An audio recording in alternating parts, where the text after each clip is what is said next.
সন্তান কথা একদম শুনছে না। সন্তান যে বয়সেরই হোক না কেন, সন্তান অত্যন্ত জেদি, বাবা মার কথা শুনছে না, তাহলে মাদের জন্য বলবো একটি বিশ্বাসযোগ্য এবং ফলপ্রসূ টোটকা। কি করবেন? বৃহস্পতিবার হলুদ রঙের শাড়ি পরে হাতে হলুদ রঙের একটা ধাগা পরবেন। মেয়েরা বাঁ হাতে পরবেন, ছেলেরা ডান হাতে পরবেন। পুরুষেরা হলুদ রঙের কালার ব্যবহার করবেন, মেয়েরা হলুদ রঙের কালার ব্যবহার করবেন।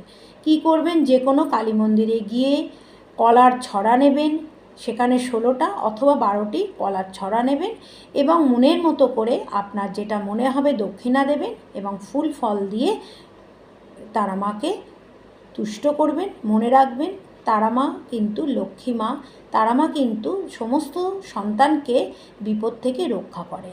আপনি একজন মা, আপনার দায়িত্ব আপনার সন্তানকে বিপদ থেকে রক্ষা করা। এই টোটকাটি অত্যন্ত বিশ্বাসের সঙ্গে করবেন। যারা সত্যিকারের সন্তানদের নিয়ে অত্যন্ত কষ্টে রয়েছেন, সন্তানরা অবাধ্য, সন্তানরা কথা শুনছে না, মায়ের সঙ্গে সন্তানের দেখলেই অশান্তি, সেই সব মায়েরা এই টোটকাটা করবেন।